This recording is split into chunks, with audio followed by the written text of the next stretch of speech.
Get out of my house, now! Richard Sterling's voice cracked like a whip through the garden. His hand trembled as he pointed toward the service entrance, his face twisted with a rage he couldn't explain and a fear he refused to name. Maya Johnson stood motionless, soap water still dripping from her fingers, a single bubble floating between them, like evidence of a crime no one could define. Behind Richard, pressed against the glass door, a 5-year-old boy watched with wide eyes, a boy who hadn't spoken in 16 months, a boy whose next word would shatter everything his father believed about love, about healing, and about who deserves to be seen. Before we continue, I want to invite you to subscribe to our channel and follow this story until the very end. Comment your city below so I can see how far this story travels. Now let me take you back to where it all began. Margaret Hayes slammed her clipboard on the kitchen counter so hard the coffee cups rattled. She did what? The gardener, old Thomas, who had worked on the Sterling estate for 19 years, shifted his weight uncomfortably. I'm just telling you what I saw, ma'am. The new cleaning girl. She was blowing bubbles at the boy. Bubbles? Margaret's voice dropped to ice. At Master Ethan, the child we've been specifically instructed to leave alone. Thomas nodded already, regretting opening his mouth. The boy was smiling, though. First time I've seen that in over a year. Margaret's eyes narrowed. That's not your concern. Or hers. Where is she now? 3rd floor. Vacuuming the east wing. Margaret was already moving her heels, clicking against marble like gunshots. Maya Johnson heard her coming before she saw her. She switched off the vacuum and straightened her back, preparing for whatever storm was approaching. The door flew open. You! Margaret's fingers stabbed the air between them. My office. 5 minutes. She was gone before Maya could respond. Maya exhaled slowly. She looked down at her hands, still rough from the morning's work, and thought about the boy in the garden, the way his eyes had tracked that first bubble, the way his whole body had shifted from stone to something almost alive. Was it worth losing this job? She thought about her empty apartment, the bills piling up on her kitchen table, the photograph of Marcus she kept in her wallet, faded and creased from years of handling.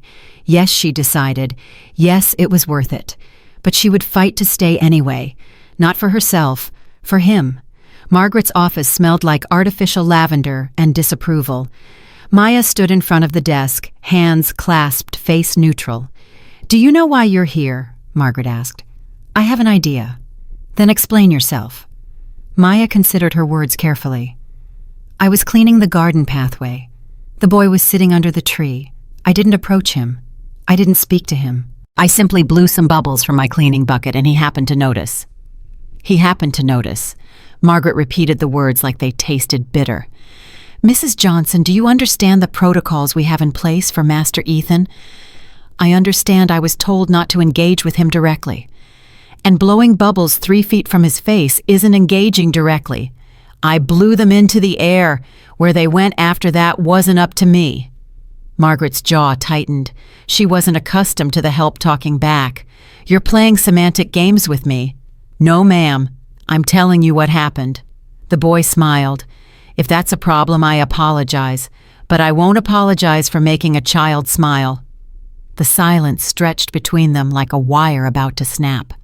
Margaret leaned forward. Let me be clear. Mr. Sterling has spent a fortune on specialists for his son, doctors, therapists, experts who have studied childhood trauma for decades. And you think soap bubbles are going to accomplish what they couldn't? Maya met her gaze without flinching. I think that boy hasn't had anyone just sit with him in a long time. Everyone wants something from him. Everyone's trying to fix him. Maybe he doesn't need fixing. Maybe he just needs someone to be there without an agenda. That's not your call to make. You're right. It's not. Maya paused. But I saw his face, and I'm telling you something happened out there. Something real. Margaret drummed her fingers on the desk. She should fire this woman right now. That's what protocol demanded. That's what Mr. Sterling would want. But she had also seen the footage. She had watched that boy smile for the first time in 16 months, And despite her rigid adherence to rules, some part of her buried deep beneath years of professional detachment wondered if maybe this woman with soap-rough hands knew something the expensive doctors didn't. "I'm going to give you one warning," Margaret said finally. "Stay away from the boy. Do your job. Nothing more. If I catch you near him again, you're out. Understood?" "Understood." Maya turned to leave. "Mrs. Johnson." She stopped at the door. "What made you do it?" "The bubbles." Maya was quiet for a moment. Then she said, "When I was a girl, my grandmother told me that bubbles carry prayers to heaven. I saw a boy who looked like he needed someone to pray for him. That's all." She walked out, leaving Margaret alone with a feeling she couldn't quite name. That night, Richard Sterling sat in his home office, reviewing security footage for the third time. He had watched the moment from every angle, slowing it down, zooming in, trying to understand what he was seeing. His son, smiling. Not the rehearsed smile the therapists tried to coax out of him, not the blank expression he wore like armor. A real smile, spontaneous and pure, triggered by a cleaning woman and a soap bubble. Richard reached for his whiskey and found the glass already empty. He thought about Claire, about how she would have handled this. She always knew what to do with Ethan, always knew how to reach him when Richard couldn't. She would sit on the floor with him for hours, reading books, building towers, making silly faces until he laughed. Richard had never been able to do that. Even before she died, he had always kept a certain distance from his son. It wasn't that he didn't love Ethan. He did fiercely. But love for Richard had always been expressed through provision, through protection, through building walls around his family so high that nothing could hurt them. He hadn't anticipated that those same walls would lock him out. "Sir," Richard looked up. Thomas the gardener stood in the doorway. "What is it?" "I wanted to apologize for earlier. I shouldn't have told Mrs. Hayes about the cleaning woman. It wasn't my place." Richard studied the old man. "Why did you—" Thomas shifted. "Because I was worried, sir. The protocols are there for a reason. I thought I was doing the right thing. And now I'm not so sure. That boy hasn't smiled since his mother passed, and today he did. Maybe that's worth more than protocols." Richard turned back to the security monitor. On screen, the footage had looped back to the beginning. Maya dipping her fingers in the bucket, the bubble rising, Ethan's head lifting. "Thank you, Thomas. You can go." The gardener nodded and retreated. Richard watched the loop play again, and again, and again. At midnight, he finally made a decision. He picked up his phone and called Margaret. "Mr. Sterling." Her voice was thick with sleep. "Is everything all right?" "The cleaning woman. The one who was with Ethan today." "Yes, sir. I gave her a warning. I can terminate her first thing in the morning if you'd prefer." "No." Richard paused, surprised by his own answer. "No. I want her to stay." Silence on the other end. "Sir, don't ask me to explain it. Just let her stay, and don't restrict her from the garden. If my son wants to watch her work, let him." "But the protocols—" "I wrote those protocols, Margaret, and I'm telling you to make an exception. Can you do that?" Another pause. "Yes, sir, of course." Richard hung up without saying goodbye. He looked at the frozen image on his screen, his son's face transformed by something as simple as a soap bubble. For the first time in 16 months, Richard Sterling felt something that might have been hope. He was terrified of it. Maya arrived the next morning expecting to be fired. Instead, she found a note on her locker from Margaret. 2 words, "You're clear." She read it 3 times, sure she was misunderstanding. The cook, a heavy-set woman named Dolores, who had worked for the Sterlings since before Ethan was born, noticed her confusion. "You're the bubble lady, right?" Maya looked up. "Excuse me?" "Everyone's talking about it. What you did with the boy yesterday." Dolores lowered her voice. "Word is, Mr. Sterling himself gave orders to leave you alone. Whatever you did, it must have worked." "I didn't do anything. I just—" "Made him smile. Yeah, I know. That's more than anyone else has managed in 16 months. Dolores handed her a cup of coffee. "Be careful, though. This family, they're not bad people, but they're broken, and broken things can cut you if you're not careful." Maya thought about Marcus again, about the last time she saw him standing in a courtroom while a judge explained why she would never hold her son again. "I know about broken," she said quietly. "I know about that." She took her bucket and her mop and headed for the garden. Ethan was already there. Maya's heart stuttered when she saw him. Same spot under the cherry blossom tree, same curled posture.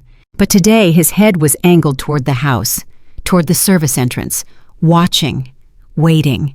She forced herself to move slowly, to not rush, to not let the emotion rising in her chest show on her face. She knelt at the edge of the pathway and began to scrub, same as always. For 10 minutes she worked in silence. She didn't look at him, didn't acknowledge him, just let her presence speak for itself. Then carefully she dipped her fingers in the bucket, lifted them to her lips, and blew. The bubble rose, catching morning light. She heard him move, a small sound fabric against grass. When she glanced up, Ethan had shifted closer. Not much, maybe 6 inches, but he was watching the bubble with an intensity that made her throat tight. It popped against a low-hanging branch. Ethan made a sound, not a word, just a soft exhalation. But it was the first sound she had heard from him. Maya blew another bubble. This time Ethan reached for it. His small hand stretched toward the sky, fingers spread, tracking its path. When it popped, his hand fell, but he didn't retreat. He stayed exactly where he was, eyes fixed on Maya, waiting. She blew 3 more bubbles in quick succession. Ethan's lips moved. Still no sound, but she could see him counting. 1, 2, 3. When the 3rd bubble disappeared, he held up 3 fingers. Maya's eyes burned. He was communicating. After 16 months of silence, this boy was finding a way to reach out, to connect, to say, "I'm here, I see you, keep going." She held up 3 fingers in response. Ethan nodded once, satisfied, and settled deeper into his spot beneath the tree. They stayed like that for an hour. Maya scrubbing, bubbles rising, Ethan watching. Neither of them spoke. Neither of them needed to. Richard watched from his office window instead of the security feeds. He had promised himself he would stop hiding behind cameras. If he was going to observe his son, he would do it directly. What he saw confused him. The cleaning woman wasn't doing anything special. She was just there, working, occasionally blowing bubbles, not trying to engage Ethan in conversation or activities, not pushing, not pulling, just existing in the same space. And somehow that was enough. Richard thought about all the specialists he had hired, the elaborate programs, the careful interventions designed by experts with decades of experience. None of them had thought to just sit on the ground and blow bubbles. He felt a hand on his shoulder and nearly jumped out of his skin. "Easy," said a familiar voice. "It's just me." Richard turned to find his sister-in-law Claire's younger sister, Catherine, standing behind him. "Kate, I didn't hear you come in." "Obviously." She moved to stand beside him at the window, watching something interesting. Richard hesitated, then gestured toward the garden. Catherine's eyebrows rose. Is Ethan sitting with someone?" "The cleaning woman. Her name is Maya. And you're allowing this?" She made him smile. "Kate, yesterday. First time since Claire died." Catherine was silent for a long moment, watching the scene below. "How? Soap bubbles. I know how it sounds, but I saw the footage." He smiled. Actually smiled. "And what do your specialists say?" Richard's jaw tightened. "I haven't told them." "Richard, I know what they'll say. They'll want to analyze it, document it, turn it into some kind of program, and I'm afraid—" He trailed off. "Afraid of what?" "That they'll ruin it. Whatever this is, it's fragile. I can feel it. One wrong move and it'll shatter." Catherine watched as Maya blew another bubble, as Ethan's hand reached toward it. "Claire used to blow bubbles with him," she said quietly. "Do you remember in the backyard of your old house before you moved here? She'd make them with dish soap, and he'd chase them around for hours." Richard felt something twist in his chest. I'd forgotten that. Maybe he hasn't. They stood together in silence, watching a cleaning woman do what no amount of money had been able to buy. "Be careful," Catherine said finally, "with this woman. If the wrong people find out what? That I'm letting a member of my staff be kind to my son, that you're letting an untrained, unvetted woman develop a relationship with a vulnerable child. Your parents-in-law have been looking for an excuse to challenge your custody for months. Something like this could give them ammunition." Richard's blood went cold. "They wouldn't. They blame you for Claire's death, you know that. They think if you hadn't pushed her so hard, hadn't kept her so stressed, she might have noticed the symptoms earlier. That's not fair." "I know it's not, but grief doesn't care about fair." Catherine squeezed his arm. "Just be careful. That's all I'm saying." And she left him alone at the window, watching bubbles rise and pop, while somewhere in his mind, a clock began to tick. On the 5th day, Ethan brought a crayon to the garden.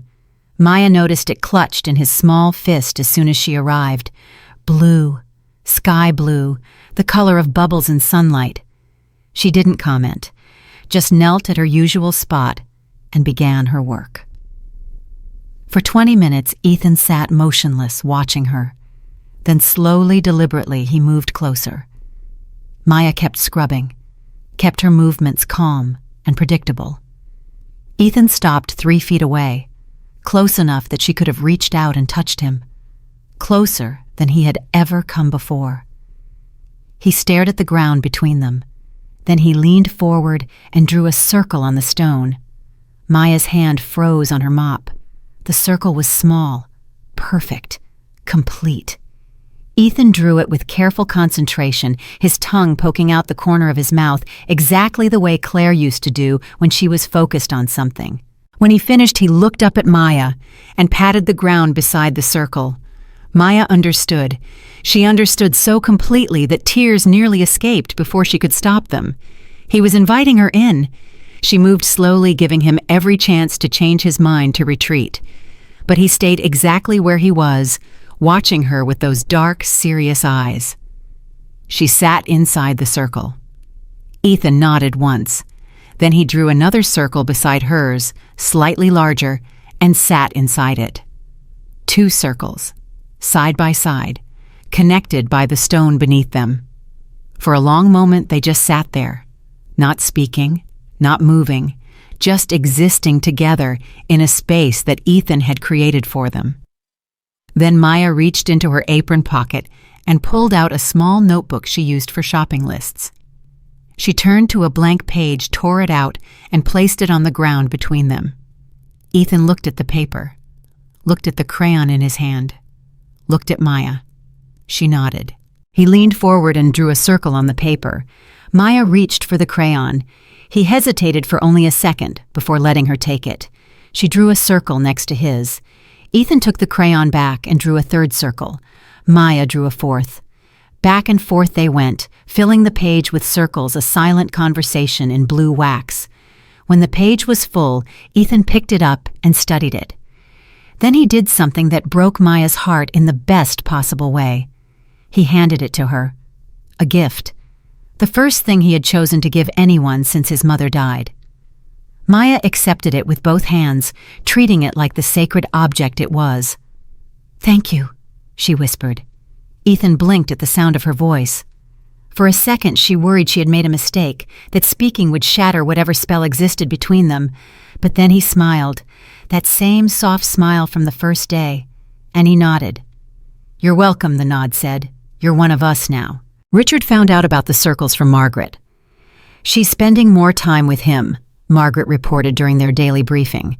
"He started bringing her things, crayons, leaves, small stones. She accepts them, and I don't know how to describe it, sir. They communicate without words." "Has he spoken?" "Not yet, but he's vocalizing more. Small sounds, humming sometimes. The specialists are baffled." "What do they recommend?" Margaret hesitated. "They want to observe the interactions directly, set up formal sessions, document everything." "No. Sir, with all due respect, they feel—" "I said no."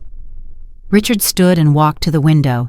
Below, he could see Maya and Ethan in their usual spot, two figures surrounded by chalk circles, heads bent together over something he couldn't see. Whatever is happening between them, it's working because it's natural.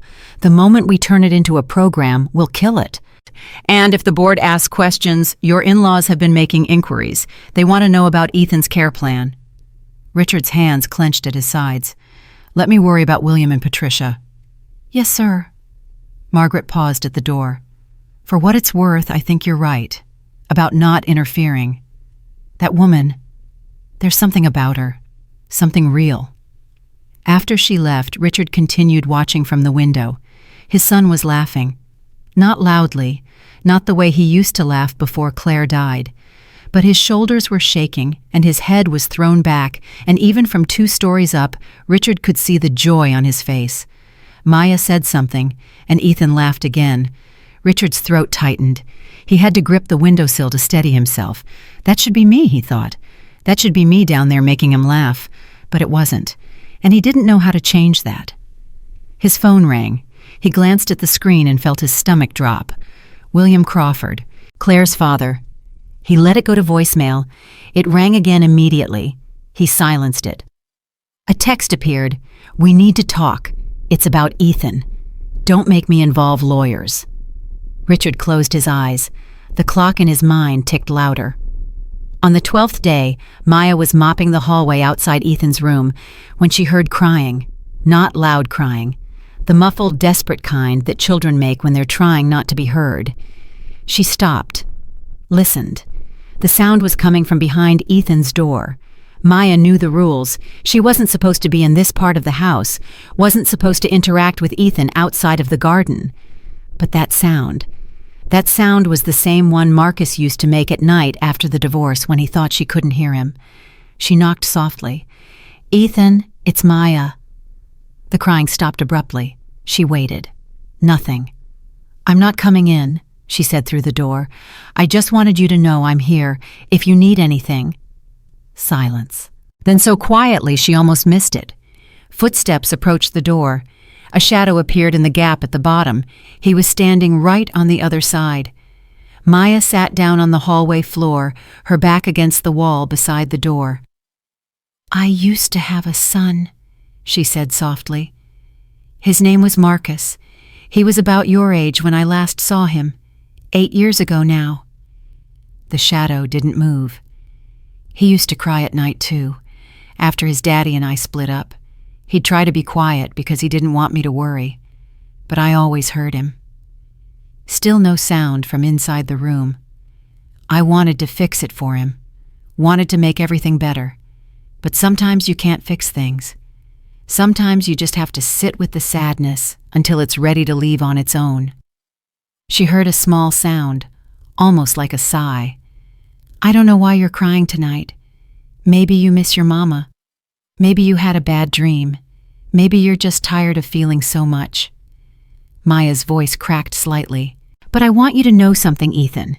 You don't have to be brave with me. You don't have to be quiet. You can feel whatever you're feeling, and I'll still be here when it's over. The shadow moved. A piece of paper slid under the door. Maya picked it up. It was a drawing, 2 circles side by side colored in blue, and underneath in shaky letters that must have taken enormous effort, stay. Maya pressed the paper to her chest. I'm staying, she whispered. I'm right here. She sat in that hallway until the sun came up. Richard found her there at 6 a.m. asleep against the wall, a child's drawing clutched in her hands. He stood over her for a long moment. This woman who earned less in a year than he spent on wine, who had no credentials or training or fancy degrees, but who had somehow become the most important person in his son's world. Mrs. Johnson! Maya's eyes opened instantly. She saw Richard and scrambled to her feet, the drawing falling from her hands. Mr. Sterling, I'm sorry. I know I shouldn't be here. I know. Richard picked up the drawing, looked at the circles, read the word beneath them. He let you in. I didn't ask him to. I'm not angry. Richard's voice was rough. I'm grateful and terrified, and so goddamn confused I don't know which way is up anymore. Maya stared at him. This was not the cold, distant man she had expected. "He's communicating more," she said carefully. "Not with words yet, but he's reaching out. That's good, right?" "It's everything." Richard handed the drawing back to her. "It's everything I've been praying for. And it's coming from you, not me, and I don't know how to feel about that." "He needs you too," Maya said. "He's just not ready to show it yet. The people we love the most are the ones we're most afraid to reach for, because if they reject us, we have nothing left." Richard flinched like she had slapped him. "How do you know that?" "Because that's how I felt about my son, and by the time I was brave enough to reach for him, it was too late." They stood in the hallway, two broken people separated by wealth and circumstance, but united by the same terrible knowledge that love alone is not enough. That sometimes you can love someone with everything you have and still lose them. "Don't let it be too late for you," Maya said. "He's still here, he's still reachable, but you have to be willing to sit on the ground with him, to be small, to let go of control." Richard's eyes were wet. He looked away embarrassed. "I don't know how." "Then learn. He's worth it. You know he is." She walked past him toward the service stairs, leaving him alone in the hallway with a choice that would determine everything that came after. 2 days later, Richard tried. He waited until Maya was in the garden with Ethan, then walked outside slowly, carefully, as if approaching a wild animal. Maya saw him coming and tensed. Ethan noticed her reaction and turned. When he saw his father, his whole body went rigid. Richard stopped. "I just wanted to watch, if that's okay." Ethan looked at Maya. She nodded. Richard sat on the patio steps, maintaining distance. For several minutes, nothing happened. Ethan remained frozen, his eyes darting between Maya and his father. Then Maya blew a bubble. Ethan's attention snapped to it, tracked it across the sky. When it popped, he held up one finger. Maya blew another. He held up 2 fingers, another, 3 fingers. The routine resumed, hesitant at first, then gradually relaxing. Richard watched his son communicate in this strange new language, watched Maya respond with patience and presence, watched something beautiful unfold that he had almost destroyed with his money and his fear. After an hour, Ethan did something unexpected. He picked up a crayon and walked toward Richard. Maya's breath caught. Richard sat frozen, afraid to move, afraid to breathe. Ethan stopped in front of his father, looked at him with those dark, serious eyes, then held out the crayon. "For me." Richard's voice was barely audible. Ethan nodded once. Richard took the crayon like it was made of gold. Ethan turned and walked back to Maya, settling into his circle. But something had shifted. Some wall had cracked just slightly. It was a beginning. It was enough.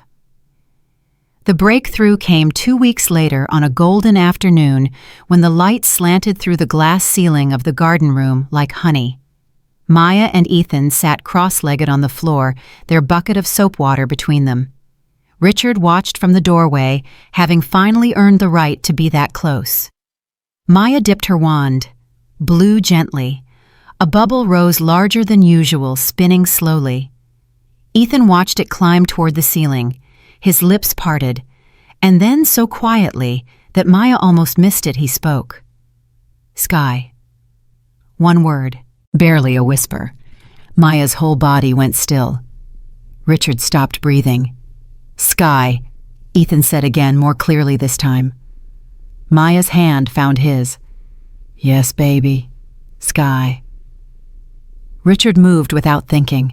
He stepped forward, his coffee cup slipping from his fingers, shattering against the tile with a crash that echoed through the room like a gunshot. Ethan flinched violently. His body curled inward. The connection shattered. "No!" Richard breathed. "No, no, no! Ethan, I'm sorry, I didn't mean..." But Maya was already there, her hand on Ethan's back, her voice low and steady. "It's okay, just a cup. Nobody's mad. Look at me, Ethan. Look at me." Ethan's eyes found hers, wild, terrified. "You're safe," Maya said. "I'm here. Your daddy's here. We're not going anywhere." Slowly, painfully, the tension drained from his small body. He looked at the broken cup, at the coffee spreading across the floor. "Gone," he whispered. A second word. Richard's knees gave out. He sank to the floor, tears streaming down his face. "Yes," Maya said, her own voice breaking. "It's gone. Just pieces now." Ethan looked at his father crying on the floor. Something shifted in his eyes. He stood up, walked over to Richard, reached out and touched his face. "Sad?" he asked. A third word. Richard couldn't speak. He just nodded, pulling his son into his arms for the first time in 16 months, holding him like he would never let go. Maya watched them, father and son, broken and healing, and finally reaching for each other. And she knew that whatever came next, whatever storms were gathering on the horizon this moment, would be the foundation they built everything else upon. This moment when a boy found his voice, and a father found his heart, and a cleaning woman found a reason to believe that love could still win even when everything else had been lost. The word traveled through the Sterling estate like wildfire. By nightfall, every member of the staff knew. The boy had spoken. 3 words in one afternoon, more than he had uttered in 16 months combined. Dolores the cook wept openly when she heard. Thomas the gardener removed his hat and stood in silence for a full minute. Even Margaret Hayes, who prided herself on professional detachment, had to excuse herself to her office and close the door. But no one was more shaken than Richard Sterling himself. He sat in Ethan's room long after the boy had fallen asleep, watching his chest rise and fall, listening to the soft sounds of peaceful breathing. His hand rested on the blanket close enough to feel warmth, but not quite touching. 3 words: sky, gone, sad. And then that question, the one that had shattered Richard completely: sad. His 5-year-old son, who had witnessed his mother's death and retreated into silence, had looked at his father's tears and asked if he was sad. Not an accusation, not a withdrawal. A question. A reaching out. Richard didn't leave the room until dawn. 3 days after the breakthrough, Catherine arrived unannounced. She found Richard in his office, surrounded by paperwork he hadn't touched, staring at the garden through the window. "You look terrible," she said. "Thank you, that's helpful." Catherine sat down across from him. "I heard about Ethan. The staff can't stop talking about it." Word travels fast. "Richard," she leaned forward, "this is wonderful news. Why do you look like someone died?" He turned from the window. "Because I'm waiting for the other shoe to drop. Things don't just get better in my life, Kate. They get worse. Always worse." "That's not true." "Claire died. My son stopped speaking. My in-laws want to take him from me. Every time I think I've hit bottom, the floor gives way." Richard's voice cracked. "I'm terrified that this is temporary, that he'll retreat again, that I'll lose him all over." Catherine was quiet for a moment. Then she said, "Have you talked to Maya about how to keep this going? She's the one who reached him, Richard. She might know how to sustain it." "She's a cleaning woman." "She's also the only person your son has voluntarily spoken to in over a year. Maybe it's time to stop seeing her as staff and start seeing her as a partner." Richard flinched at the word. "That's not... I can't what ask for help admit that someone without a degree might know something you don't?" Catherine stood. "Your pride almost cost you your son, Richard. Don't let it cost you again." She left him alone with that thought sharp as a blade. 1 week after Ethan's first words. Maya arrived for her shift to find a note on her locker. Not from Margaret this time, from Richard. "My office, 10 a.m., please." The please caught her off guard. In 3 months of working here, she had never seen Richard Sterling use that word. She knocked on his door at exactly 10.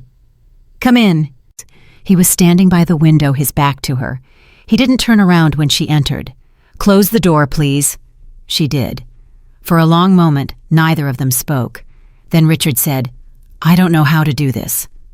"Do what, sir?" "This." He gestured vaguely. "Talking, asking.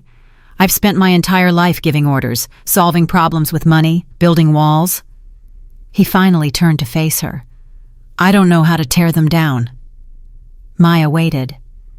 My son spoke because of you, not because of the specialists, not because of me, because a woman with a mop and a bucket of soap water decided to blow bubbles in a garden. Richard's voice was raw. I need to understand how you did it, and I need you to teach me. Maya felt something shift in her chest.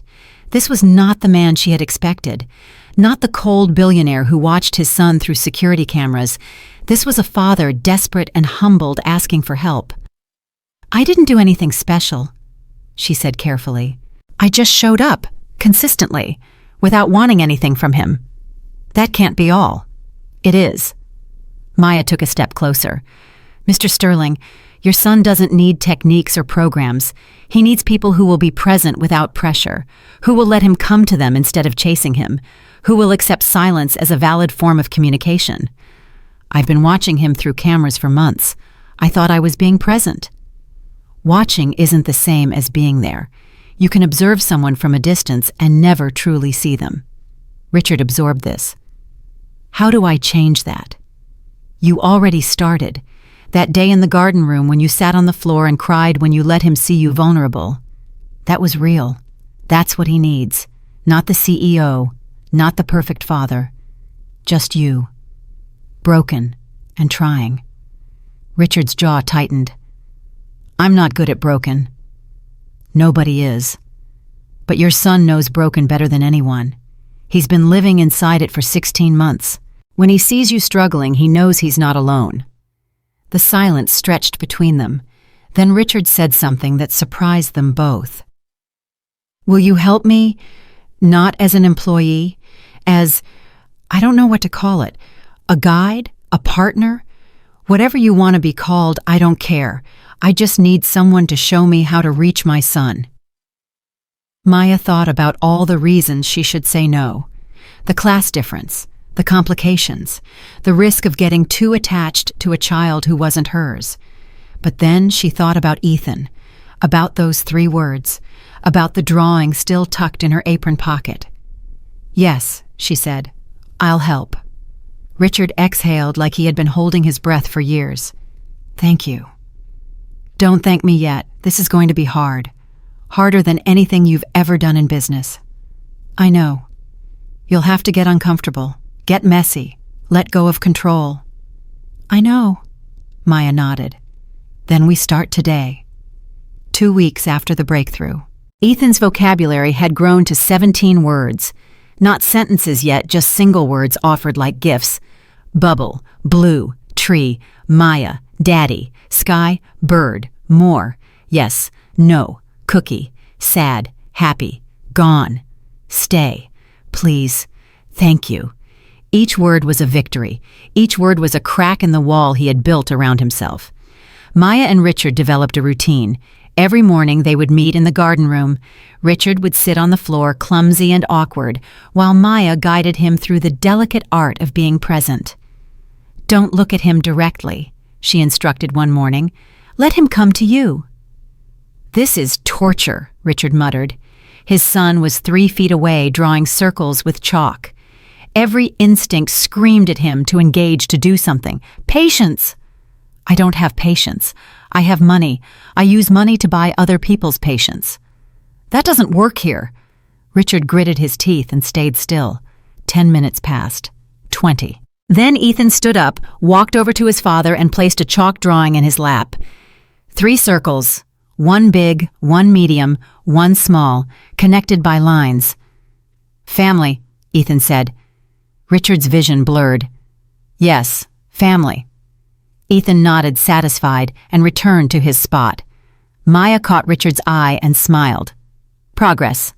But not everyone was pleased with the progress.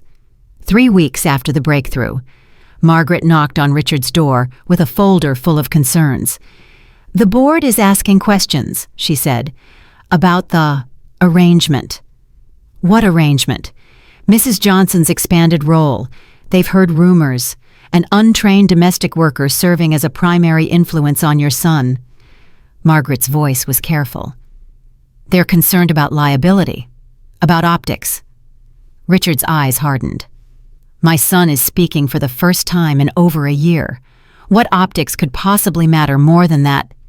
The optics of a billionaire CEO letting his cleaning lady raise his child. Their words, not mine. She's not raising him. She's helping him heal. The distinction may be lost on shareholders and on your in-laws. Richard went very still. What about my in-laws?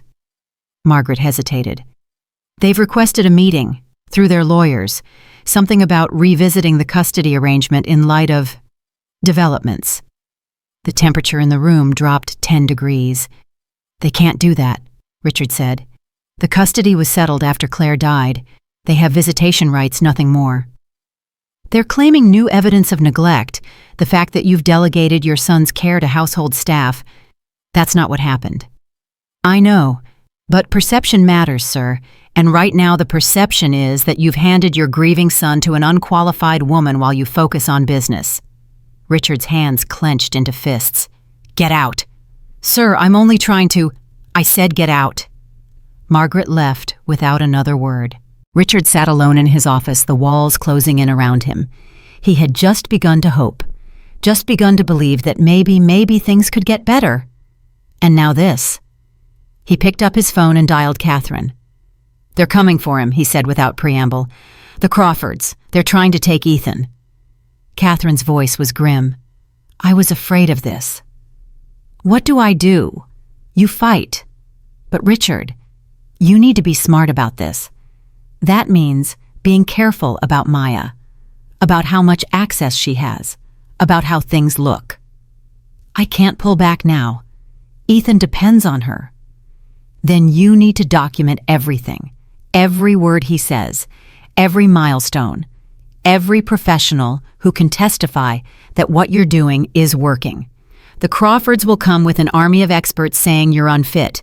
You need your own army saying the opposite. Richard stared at the ceiling. When did my family become a battlefield? It became one the day Claire died.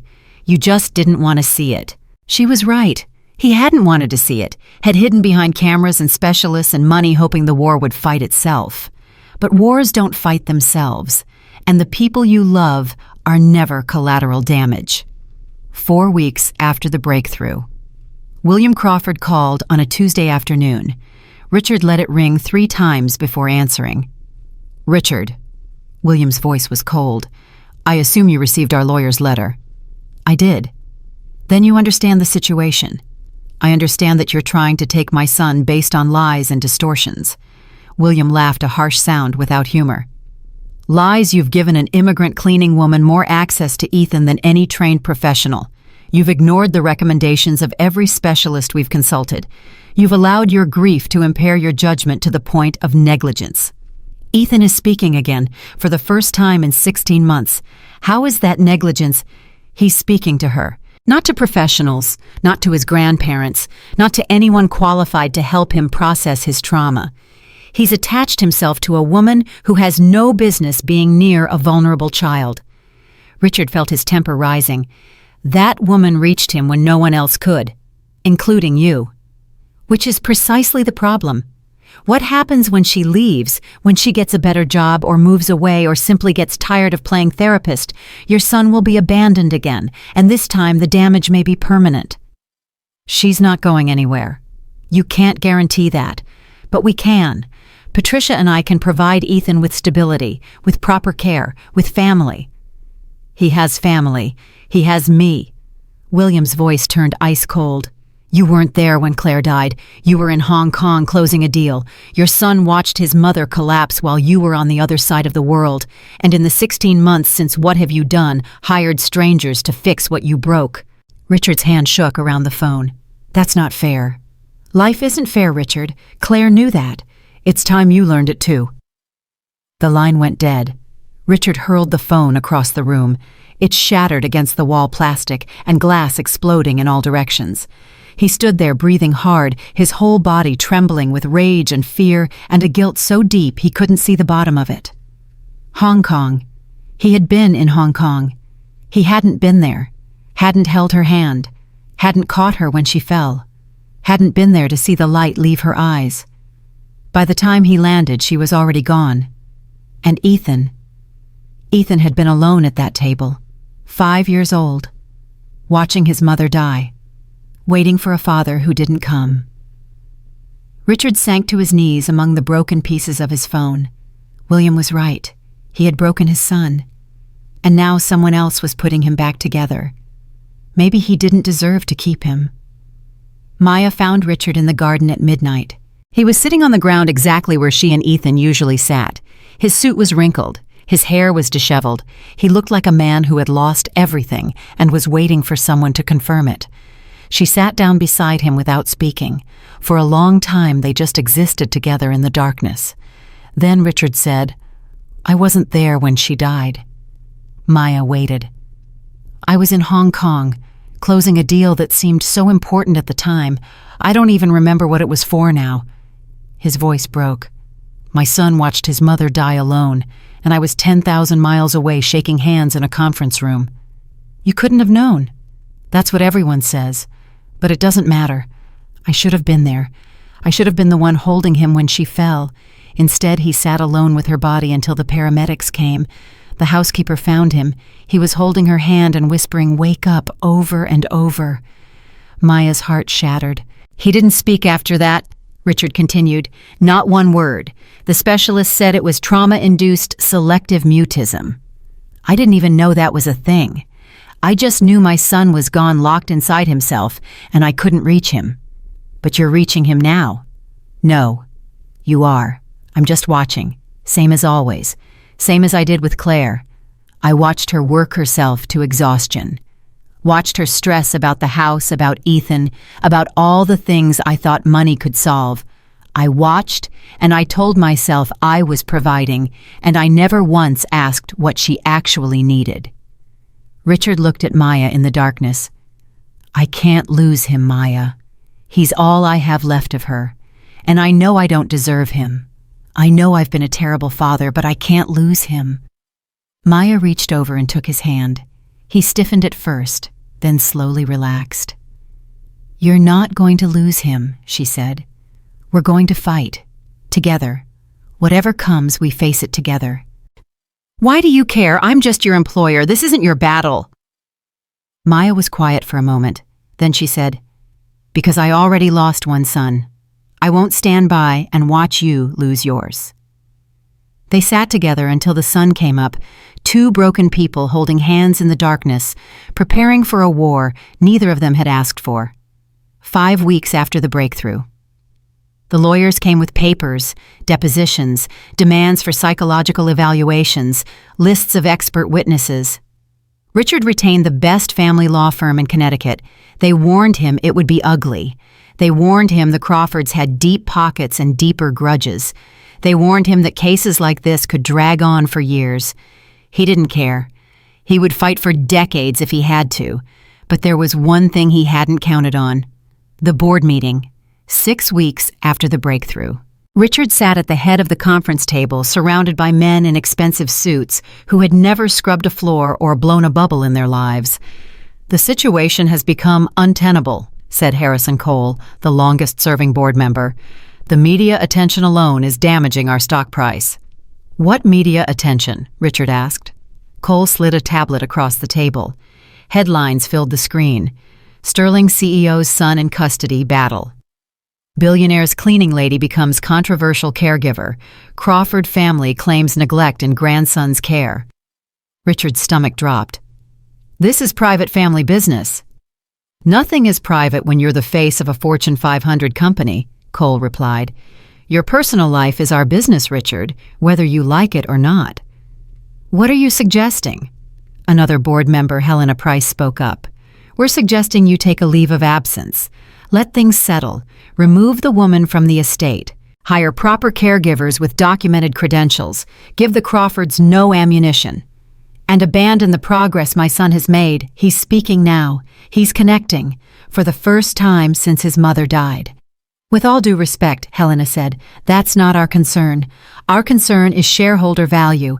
And right now, your domestic situation is costing us millions." Richard looked around the table.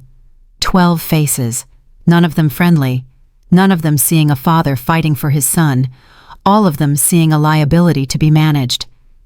"I won't fire Maya," he said quietly. "Then we may need to discuss your position as CEO," Cole replied. The threat hung in the air like smoke. Richard stood slowly. He looked at each board member in turn, memorizing their faces, their indifference, their mercenary loyalty. "I built this company," he said, "from nothing. I took it from a regional manufacturer to a global enterprise. I gave you everything, my time, my marriage, my presence in my son's life." His voice hardened. "And now you're telling me to choose between my child's well-being and your stock price?" No one answered. "Consider this my resignation," Richard said, "effective immediately." He walked out before anyone could respond. That evening, Richard found Maya and Ethan in the garden room. They were lying on the floor watching bubbles float toward the ceiling, counting them in whispers. 1, 2, 3, 4. Richard stood in the doorway watching. Ethan saw him first. "Daddy." That word. That simple word. It hit Richard like a physical force. "Hey, buddy." "Bubbles." Ethan pointed at the bucket. "Sure, Bubbles." Richard walked over and sat down on the floor with them. Maya handed him a wand without comment. He dipped it, blew gently. A bubble rose imperfect and wobbling. Ethan laughed. "More." Richard blew another, and another, and another. For an hour they lay on the floor together, 3 people bound by something stronger than blood or money or position. Bound by bubbles and silence and the simple act of being present. When Ethan finally fell asleep between them, Maya whispered, "I heard about the board meeting." "Bad news travels fast." "You resigned." "I chose my son." Maya looked at him in the dim light. "You gave up everything." "No." Richard's hand found Ethan's small fingers. "I finally found it." Outside, a storm was gathering. The Crawfords were coming. The media was circling. Everything Richard had built was crumbling around him. But in that room with bubbles still clinging to the ceiling and his son breathing peacefully beside him, Richard Sterling felt something he hadn't felt in years. Peace. Whatever came next, he would face it as a father first. 7 weeks after the breakthrough. The summons arrived on a Monday morning, delivered by a man in a gray suit who didn't make eye contact. Richard read it 3 times before the words sank in. Emergency custody hearing. Allegations of neglect.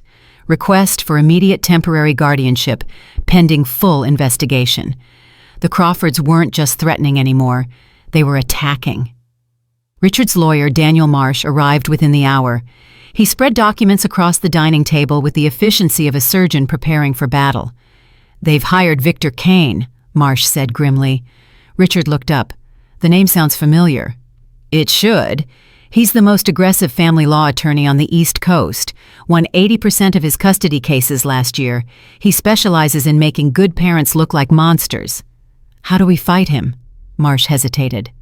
"We fight with truth, with documentation, with expert witnesses who can testify to Ethan's progress." He paused. "But Richard, I have to be honest with you. The Maya situation is a problem." "She's not a situation. She's the reason my son is speaking again." "I understand that. But Kane will paint her as an unqualified stranger who wormed her way into a vulnerable child's life. He'll question her background, her motivations, her immigration status." Richard's blood ran cold. "Her immigration status? She's naturalized, which is fine, but Kane will dig. He'll find anything that makes her look less than perfect. That's what he does." "There's nothing to find. She's a good person." "That may not matter. In a courtroom, perception is reality. And the perception of a black immigrant cleaning woman having primary influence over a billionaire's white son?" Marsh shook his head. "It plays into every ugly bias Kane knows how to exploit." Richard slammed his hand on the table. "This is about my son's well-being, not politics, not race, not money." "I know, but we're not fighting in a vacuum. We're fighting in America, in Connecticut, in front of a judge who may or may not carry their own prejudices." Marsh gathered his papers.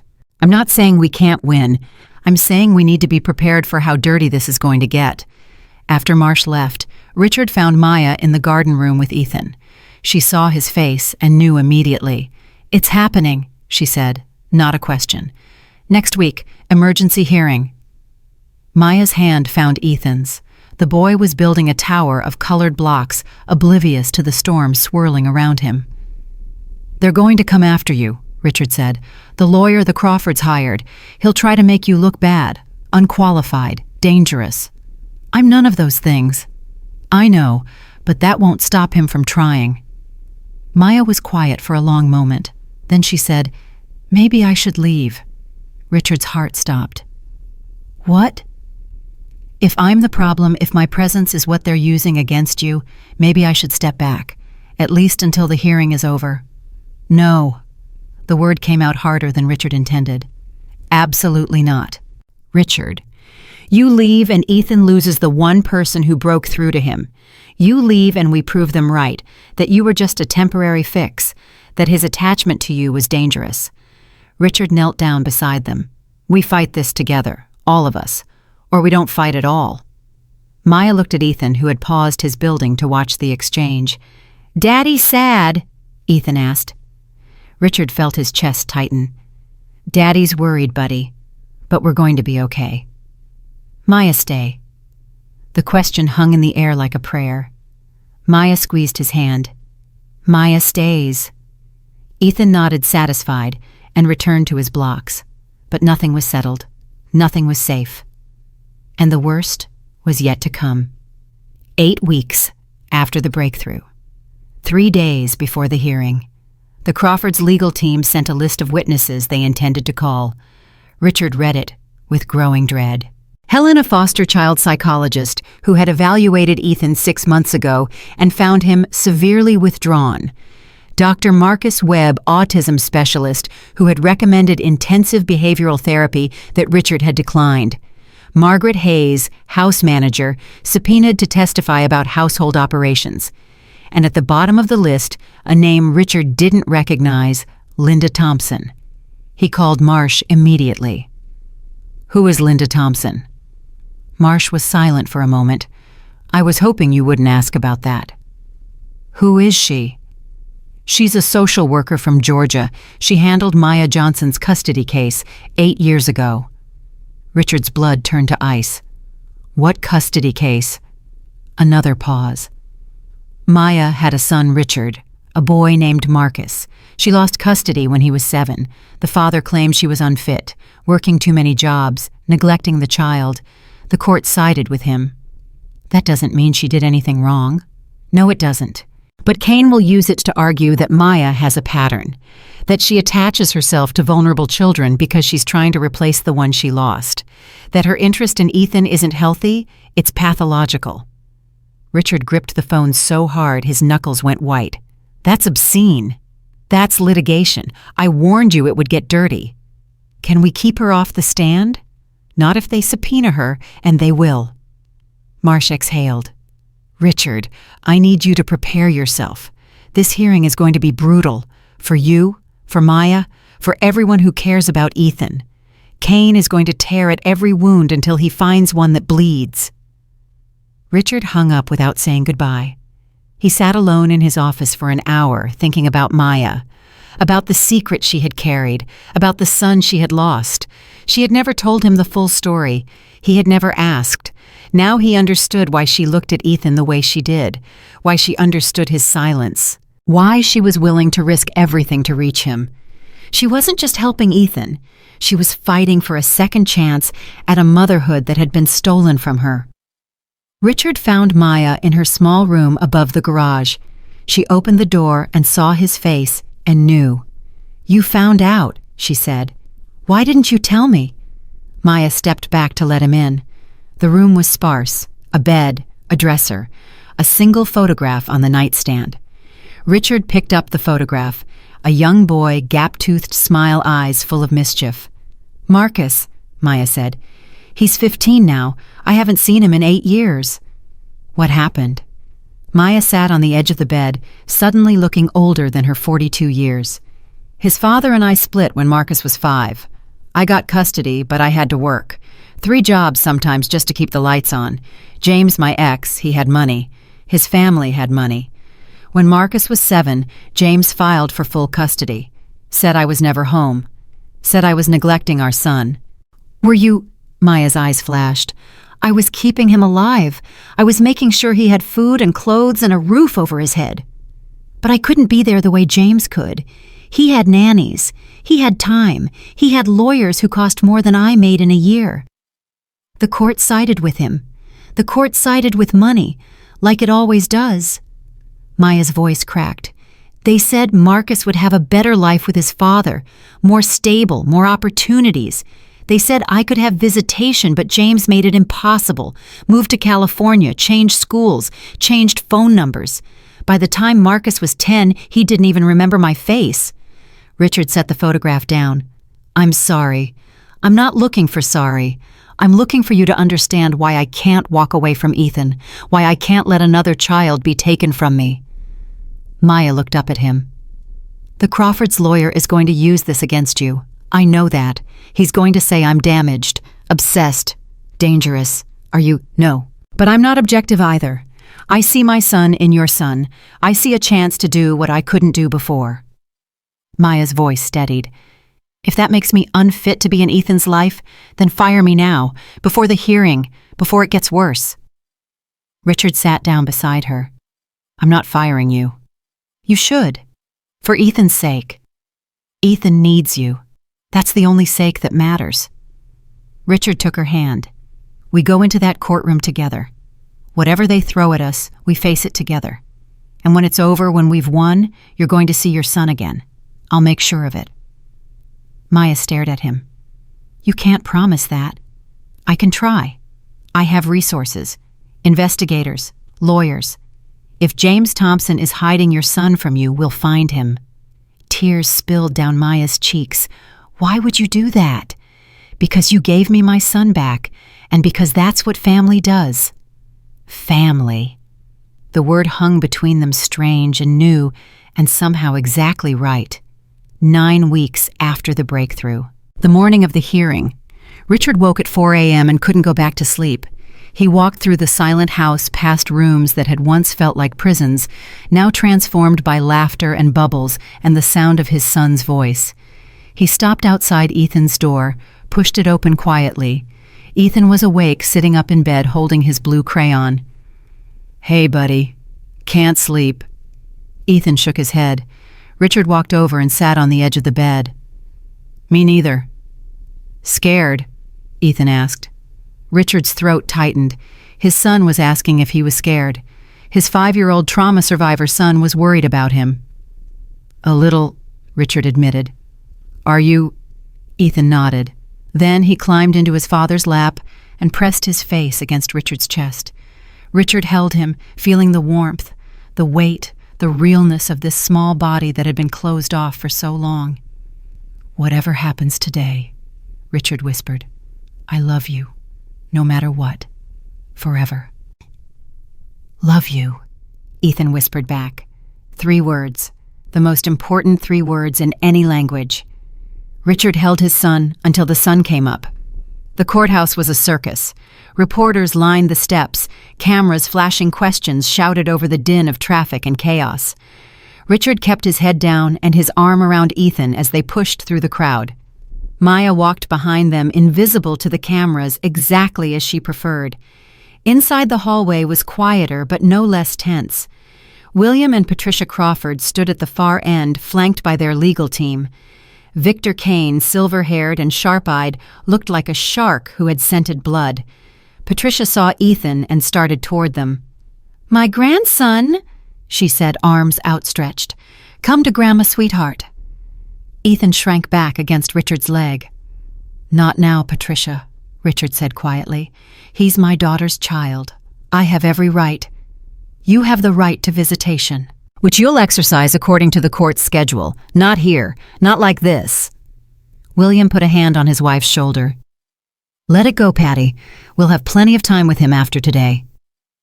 The confidence in his voice made Richard's stomach turn. They filed into the courtroom. Judge Helen Winters presided, a stern-faced woman in her 60s with a reputation for thoroughness and a zero-tolerance policy for theatrics. "This is an emergency hearing," she announced, "to determine whether temporary custody of the minor child Ethan Sterling should be transferred from his father, Richard Sterling, to his maternal grandparents, William and Patricia Crawford, pending a full custody evaluation. Mr. Kane, you may proceed." Victor Kane rose with the grace of a predator. "Your Honor, what we have here is a tragic case of a grieving father who, rather than seeking proper professional care for his traumatized son, has delegated that care to an unqualified domestic worker, a woman with no credentials, no training, no background in child psychology or autism spectrum disorders." He paused for effect. "That woman, Your Honor, is Maya Johnson, a cleaning lady who somehow became the primary emotional influence in a 5-year-old's life. And the results, while superficially encouraging, mask a deeply troubling dynamic." Richard's lawyer, Daniel Marsh, objected. "Your Honor, Mrs. Johnson's role has been supportive, not therapeutic. The child has made remarkable progress under his father's care." "Remarkable progress," Kane repeated with a thin smile. "Let's examine that progress, shall we?" For the next hour, Kane systematically dismantled every piece of evidence Marsh had prepared. The speech therapist who praised Ethan's vocabulary, Kane, pointed out she had only observed him twice. The child psychologist who noted his improved engagement, Kane produced records showing she had been paid by Sterling Industries. Every positive development was reframed as either exaggerated or purchased. Then Kane called his first witness. Dr. Helena Foster took the stand, a stern woman with glasses and an air of clinical detachment. "Dr. Foster, you evaluated Ethan Sterling 6 months ago. What were your findings?" "The child was severely withdrawn, nonverbal, exhibiting classic signs of trauma-induced selective mutism complicated by autism spectrum traits." "And your recommendation?" "Intensive behavioral therapy, structured interventions, professional care." "Was that recommendation followed?" "No. Mr. Sterling declined the program." Kane turned to the judge. "A father who ignores medical advice and instead trusts his son's recovery to a cleaning woman. What does that tell us about his judgment?" Marsh objected, but the damage was done. Witness after witness painted the same picture: a wealthy father too busy to care, a vulnerable child left in the hands of strangers, a household in chaos. Then Kane called Margaret Hayes. Richard's stomach dropped. Margaret had been subpoenaed against her will, he knew, but Kane was skilled at extracting what he wanted. "Mrs. Hayes, you oversee the household staff at the Sterling estate, correct?" "Yes." "And you initially warned Mrs. Johnson to stay away from the child, did you not?" Margaret hesitated. "I followed protocol." "But she didn't follow protocol, did she? She engaged with the child against explicit instructions." Yes, at first." "And Mr. Sterling's response to this violation was to expand her access. He believed she was helping Ethan. But you had concerns, didn't you, about an untrained worker spending so much time with a vulnerable child?" Margaret glanced at Richard. He could see the conflict in her eyes.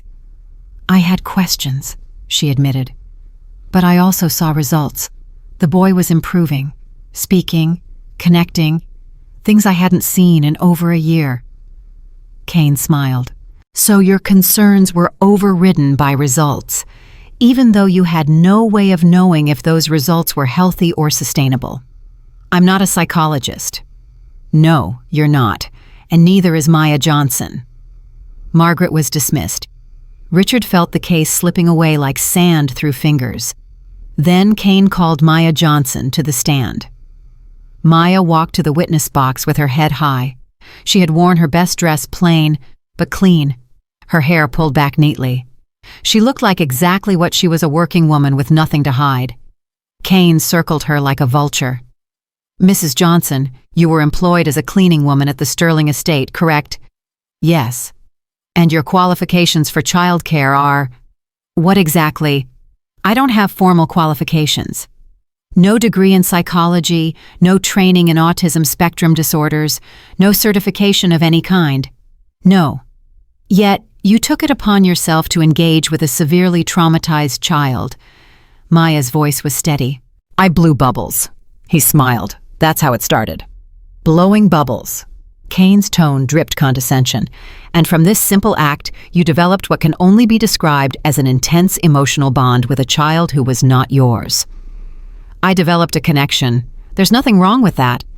Nothing wrong with an unqualified stranger becoming a 5-year-old's primary attachment figure, in place of trained professionals, in place of family." "I didn't replace anyone. I just showed up." Kane moved closer. "Let's talk about why you showed up, Mrs. Johnson. Let's talk about Marcus." Maya's face went pale. "Your son. The one you lost custody of 8 years ago. The one the courts determined you were unfit to raise. That's not what happened. A judge disagreed. A judge found that you were neglecting your child, working too much, not present enough, and now here you are, attaching yourself to another vulnerable boy, filling the hole your own son left behind." Marsh objected forcefully. "Your Honor, this is character assassination." "It's relevant," Kane countered. "Mrs. Johnson's personal history directly impacts her motivations and her fitness to be near this child." Judge Winters considered for a moment. "I'll allow it, but tread carefully, Mr. Kane." Kane turned back to Maya. "Isn't it true that you see Ethan Sterling as a replacement for the son you lost?" Maya's eyes glistened, but her voice didn't waver. "I see Ethan as Ethan, a boy who needed someone to sit with him. That's all I ever did. Sat with him, without wanting anything, without pushing, without demanding he be something he wasn't." "How noble. And yet the fact remains that you are unqualified, unvetted, and potentially using this child to fulfill your own emotional needs." "Objection," Marsh said again. "Withdrawn." Kane smirked. "No further questions." Maya stepped down from the stand. Richard caught her eye and tried to convey everything he couldn't say. "I'm sorry. You did great. We're not done yet." But the damage had been done. Kane had painted her as a desperate, damaged woman clinging to someone else's child. Richard's turn came next. Kane was relentless. He brought up Hong Kong, brought up every business trip Richard had taken during Ethan's early years, painted a picture of an absentee father who had outsourced his parental duties to nannies and housekeepers, and finally, in a moment of desperation, to a cleaning lady with no credentials and a troubled past. "Mr. Sterling, do you believe you're a good father?" Richard paused, considered the question carefully. "I believe I'm trying to be. I believe I've made mistakes, big ones. I wasn't there when my wife died. I wasn't there when my son needed me most. I hid behind money and specialists and security cameras because I didn't know how to just be present." He looked at the judge. "But I'm learning. Every day I'm learning because my son is worth it. He's worth more than my pride, more than my company, more than anything I've ever built." "Touching," Kane said dryly. "But learning isn't the same as knowing, and your son's well-being shouldn't be an experiment. It's not an experiment, it's a family that includes your cleaning woman." Richard didn't hesitate.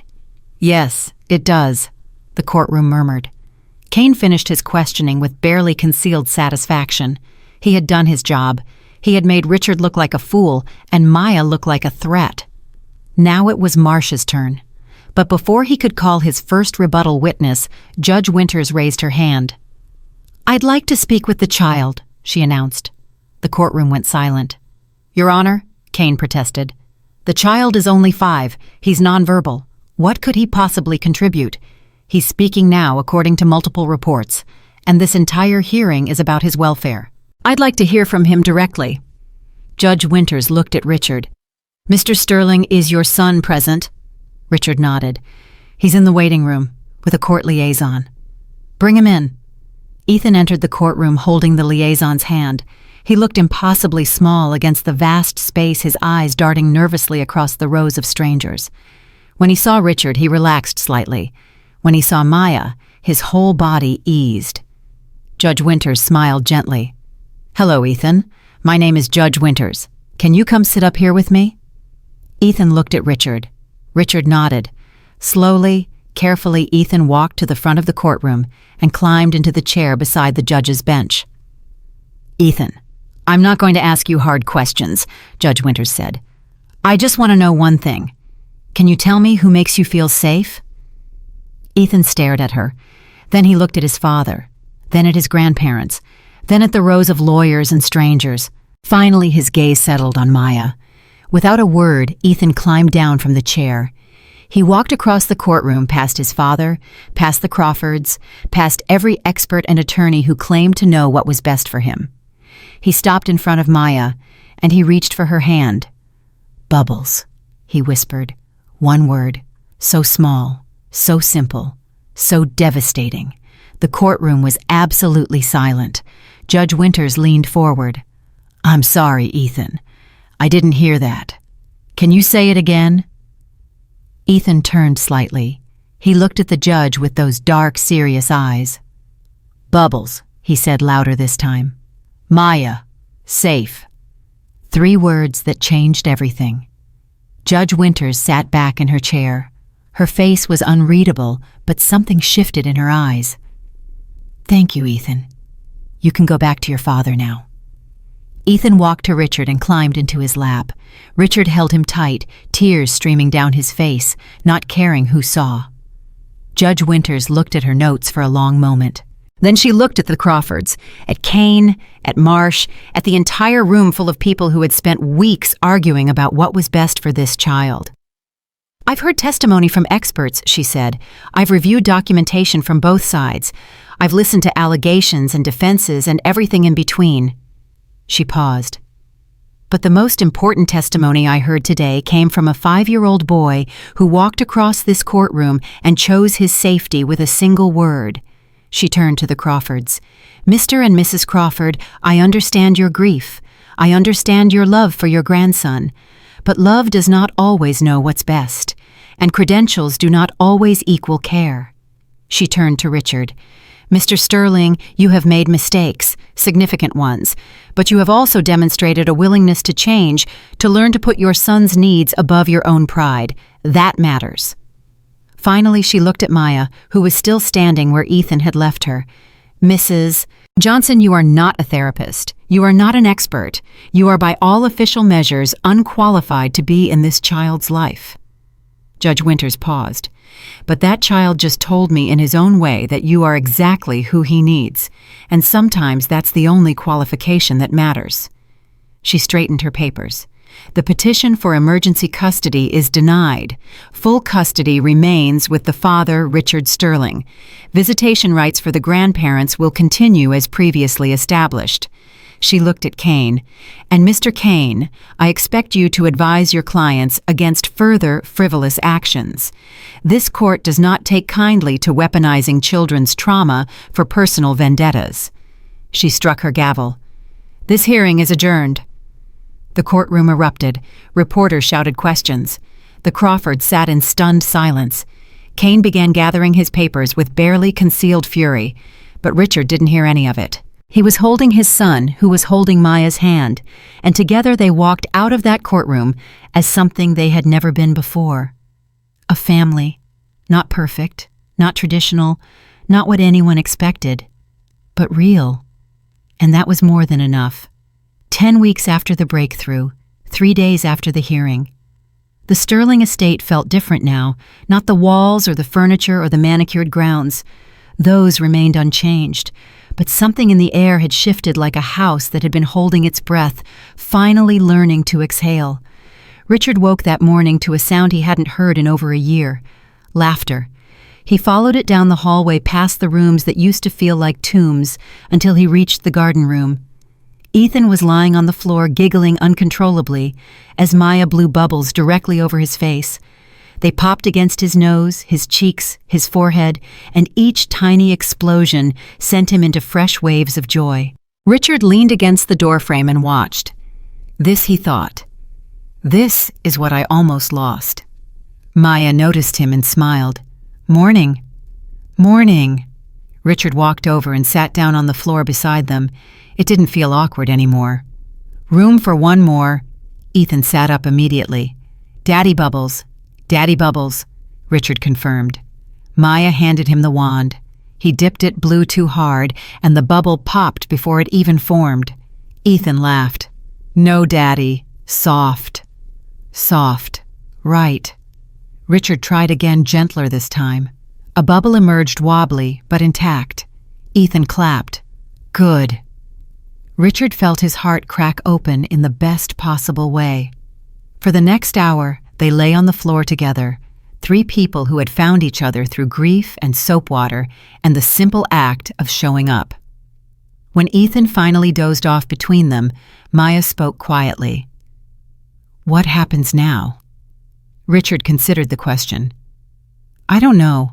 For the first time in my life, I don't have a plan. Does that scare you? Terrifies me. He paused. But it also feels right. Like maybe planning was the problem all along. Maybe I just need to be here and let the rest figure itself out. Maya nodded. That's growth. Is it? Or is it just exhaustion? Sometimes they're the same thing. Richard looked at his sleeping son, at Maya's hand resting near Ethan's head, at the bubbles still clinging to the ceiling.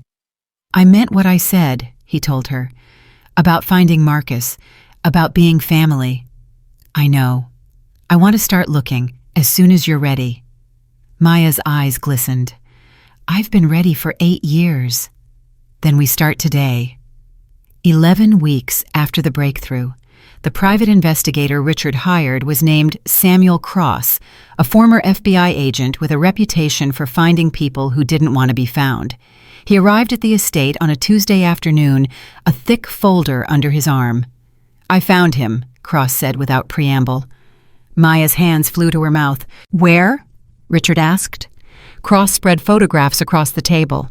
A teenage boy with Maya's eyes, walking to school, playing basketball, sitting on a porch with a woman who was definitely not Maya. Sacramento, California. His father remarried 4 years ago. Marcus goes by his stepmother's last name now. Johnson became Parker. Maya stared at the photographs, tears streaming down her face. He's so big. He was 7 when I last saw him. He's almost grown now. He turned 16 in 3 months, Cross confirmed. Richard studied the images. Does he know about Maya? That she's been looking for him? Hard to say. His father hasn't made contact easy, changed addresses twice, switched phone numbers regularly. Either he's paranoid or he's deliberately keeping Marcus isolated from his biological mother. Can we reach out? Maya asked, her voice cracking. Cross hesitated. You can, but it needs to be done carefully. If the father feels threatened, he could take Marcus and disappear again. He's done it before. Then what do you suggest? A letter, sent through proper legal channels, establishing your desire to reconnect, giving Marcus the choice to respond. Cross looked at Maya with something approaching sympathy. He's old enough now to decide for himself, but he has to want it. You can't force a relationship with a teenager. Maya nodded slowly. A letter. I can do that. I'll help you, Richard said. Whatever you need. That night, Maya sat at the kitchen table for 6 hours writing and rewriting a letter to a son she hadn't held in 8 years.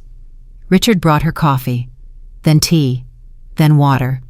He didn't push, didn't advise, just sat nearby, a presence without pressure. At 3 a.m., Maya set down her pen. It's done. Richard picked up the letter and read it silently. It wasn't long. It didn't need to be. Just a mother telling her son that she never stopped loving him, never stopped looking, never stopped hoping that one day when he was ready, they might find their way back to each other.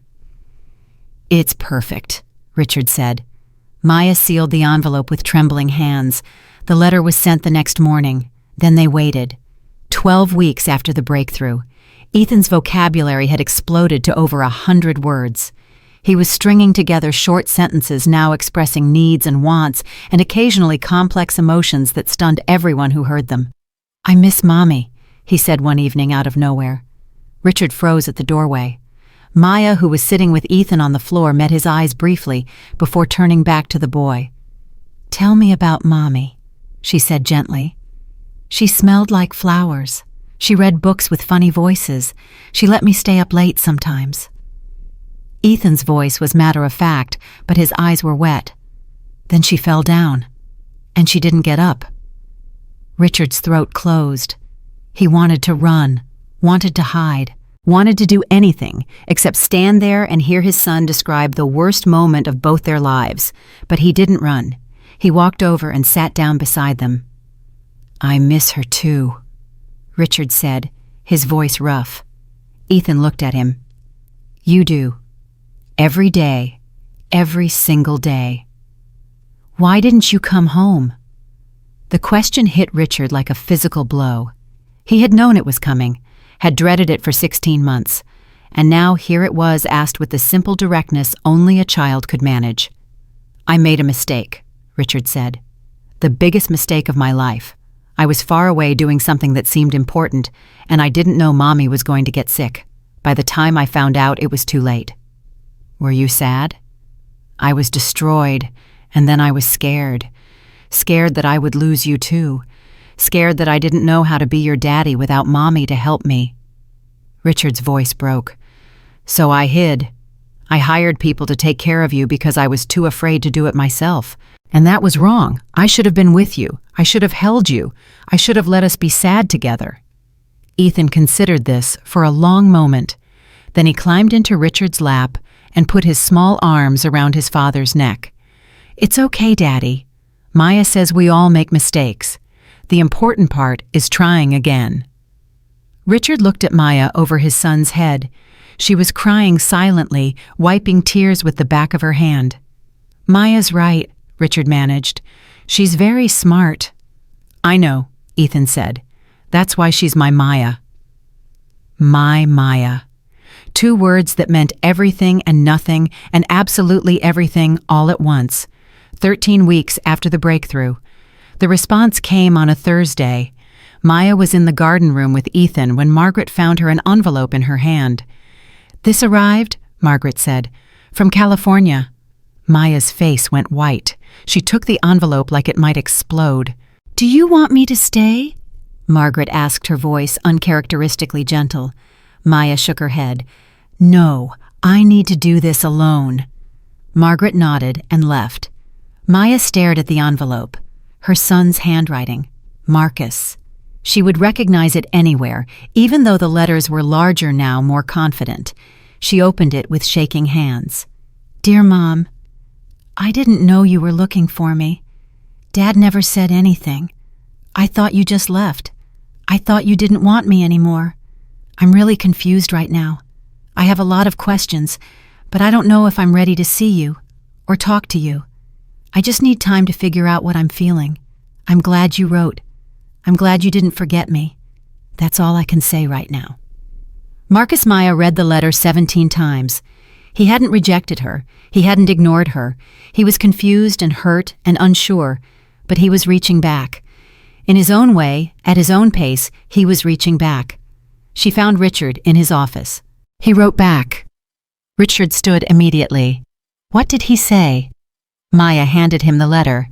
He read it, then looked at her. "This is good news, Maya. He didn't close the door."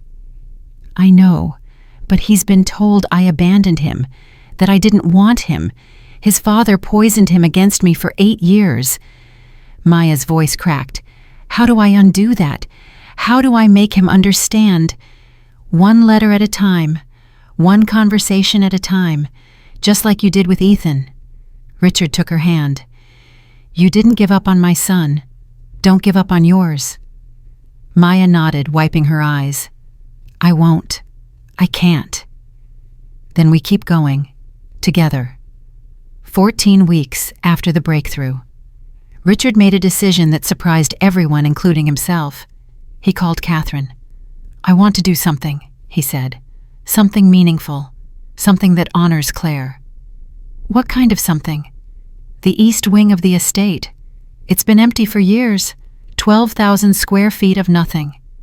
Richard paused. "I want to turn it into a center for kids like Ethan, kids who fell through the cracks, kids whose parents can't afford specialists or don't know where to turn." Catherine was silent for a moment. "That's not what I expected you to say." "I know. I'm surprising myself too. What would this center look like? No clipboards, no rigid programs, just space, room to be, Art supplies, bubbles, people who know how to sit on the ground and wait. Richard's voice softened. I watched Maya reach my son when every expert failed. She did it with presence, not procedures. I want to give other kids that same chance. And you'd run this yourself, with Maya, with whoever else believes in what we're doing. Richard exhaled. I spent 20 years building a company that made money. Now I want to build something that matters. Catherine was quiet for so long, Richard thought the call had dropped. Catherine, I'm here. I'm just processing. She laughed softly. Claire would love this, you know. She always said you cared too much about the wrong things. She was right. She usually was. Catherine paused. Count me in. Whatever you need. I want to help. Really. Richard, my sister died loving a man she believed could be better. For the first time since she's been gone, I'm seeing that man. So yes, really. Richard hung up and sat in the silence of his office. For the first time in years, he felt like he was building something worth keeping. 16 weeks after the breakthrough. The renovations began on a Monday. Workers flooded the East Wing, tearing down walls and opening spaces. Maya worked alongside the architects, explaining what she had learned from Ethan about what healing actually looked like. No fluorescent lights, she insisted. Natural light only. Kids with sensory issues need soft environments. Wide hallways, she added. Room to move, room to escape if they need to. A bubble room, she said finally. Just for bubbles. It sounds silly, but trust me. The architects nodded and took notes. They had been skeptical at first, these experts, with their degrees and their experience. But watching Maya describe what children like Ethan needed, watching her speak from knowledge that couldn't be taught, they began to understand. This woman knew something they didn't, and they were smart enough to listen. Ethan helped where he could. He picked paint colors, chose which toys would go in which rooms, tested every surface for what he called good feelings versus bad feelings. Richard watched his son become part of something larger than himself. Thank you, he told Maya one evening as they stood in the half-finished space that would soon be called the Haven. For what? For showing me that this was possible, that I could be more than what I was. Maya smiled. You always had it in you. You just needed someone to blow bubbles until you found it. Richard laughed, the first genuine laugh he had allowed himself in longer than he could remember. 18 weeks after the breakthrough, the second letter from Marcus arrived. Mom, I've been thinking a lot about what you wrote, about what happened when I was 7. I asked Dad about it, and he got really angry. He said you were lying, that you never wanted me, that you only reached out now because you want something, but I don't believe him anymore. I found some old photos in the garage, photos of us together. You look happy. I look happy. If you didn't want me, why would you keep those photos? I want to talk. Not in person yet, but maybe on the phone. I'm not sure I'm ready for more than that. My number is below. Call me whenever you're ready. Marcus Maya called within the hour. The phone rang 3 times, 4, 5, then a voice she hadn't heard in 8 years. Hello? Marcus? Maya's voice broke on the name. Baby, it's Mom. Silence on the other end. I'm here, Marcus said finally. I don't know what to say. You don't have to say anything. I just wanted to hear your voice. More silence. Then, I missed you, Mom. Even when I was supposed to be angry at you. Even when Dad said terrible things. I missed you. Maya sobbed. Openly. Completely. 8 years of grief pouring out in a single moment. I missed you too, baby. Every single day, every single minute. I never stopped looking, never stopped hoping. I know. I know that now. Marcus's voice cracked. I want to meet you, not right away, but soon. Is that okay? That's more than okay. That's everything. They talked for 2 hours, about school, about friends, about the years they had lost and the years they might still have. When Maya hung up, she found Richard and Ethan waiting in the hallway. Ethan held out his arms. Hug. Maya knelt and pulled him close. Your boy is coming back to you, Richard said softly. Yes, Maya's voice was muffled against Ethan's shoulder. Yes, he is. 20 weeks after the breakthrough, the Haven opened on a bright Saturday in October. 23 families attended the first day, brought by word of mouth and whispered recommendations from therapists who had heard about Ethan's miracle. Maya led the welcome session, sitting cross-legged on the floor with a bucket of bubbles. "There are no rules here," she told the nervous parents. "No schedules, no milestones you have to hit. Just space, room to breathe, room to find your way." A mother raised her hand. "How do we know if it's working?" Maya smiled. "You'll know, not because of tests or evaluations, but because you'll see something in your child's eyes that wasn't there before. Something that looks like hope." The children scattered through the rooms, some hesitant, some eager, all of them finding their own corners and their own rhythms. Ethan became an unofficial guide, showing new kids where the best bubbles were, which art supplies made the best sounds, how to sit in the quiet room when everything felt too big. Richard watched from the doorway, this son he had almost lost, now helping others find what he had found. "You okay?" Catherine appeared beside him. "I think so. For the first time in a long time, I think I'm actually okay." "Claire would be proud. You know that, right?" Richard's eyes stung. "I hope so. I really hope so." Catherine squeezed his arm. "She is. Trust me." 22 weeks after the breakthrough, Marcus came to Connecticut on a Sunday afternoon. Maya waited at the airport, her heart pounding so hard she thought everyone could hear it. Richard had offered to come, but she had declined. This moment needed to be hers alone. The passengers began filtering through the gate, young old business travelers' families, and then she saw him. Tall. So tall. When had he gotten so tall? His face had lost the softness of childhood, replaced by angles that reminded her painfully of his father. But his eyes were still hers. Marcus stopped 10 feet away. They stared at each other. 8 years of silence. 8 years of wondering. 8 years of what-ifs and if-onlys and why couldn't things be different. "Hi, Mom," Marcus said. Maya couldn't speak, couldn't move, couldn't do anything except stand there as tears poured down her face. Marcus closed the distance and wrapped his arms around her. He was so big now, bigger than her, but when he held her, he was still that 7-year-old boy crying at the courthouse watching his mother walk away. "I'm sorry," Maya sobbed. "I'm so sorry." "It wasn't your fault. I know that now. Dad lied about everything. I should have fought harder. I should have found a way." "You did. You're here now." Marcus pulled back and looked at her. "That's all that matters." They walked out of the airport together, mother and son reunited after 8 years. The road ahead wouldn't be easy. There would be awkward conversations and painful memories and the slow, difficult work of rebuilding trust.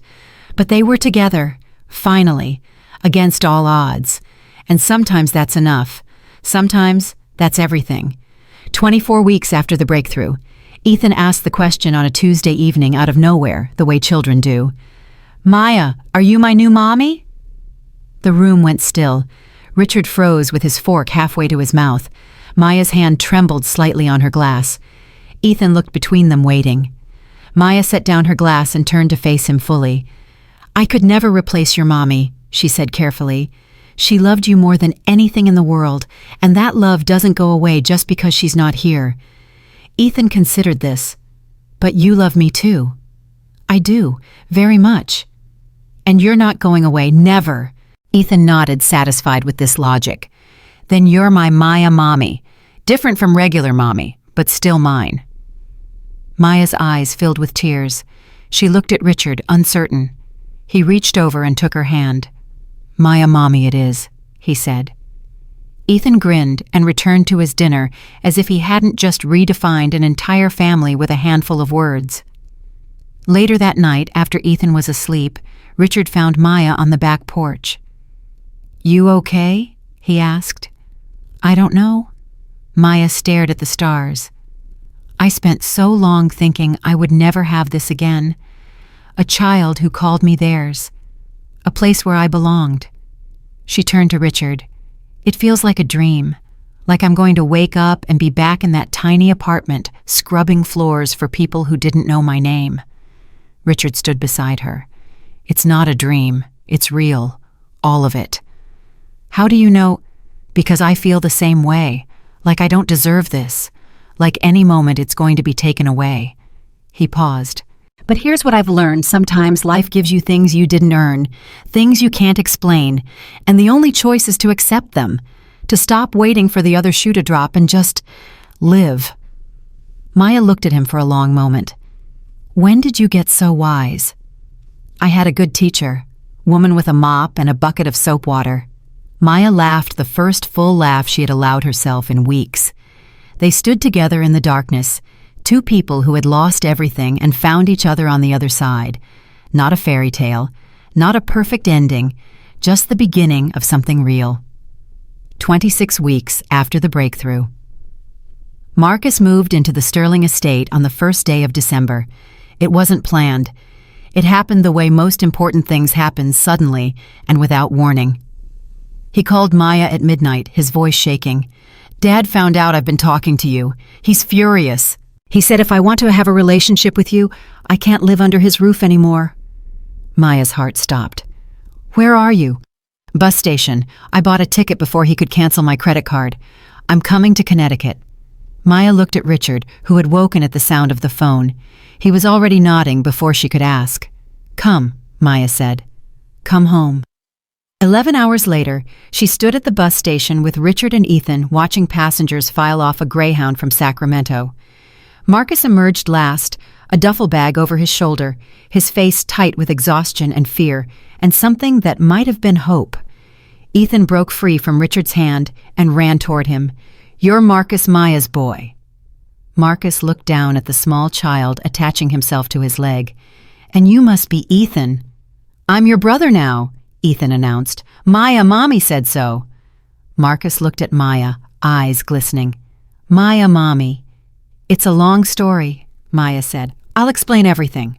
But first, can I hug my son? Marcus dropped his bag and stepped into her arms. They stood there for a long time, mother and son, 16 years old, and 42, finally together after 8 years of separation.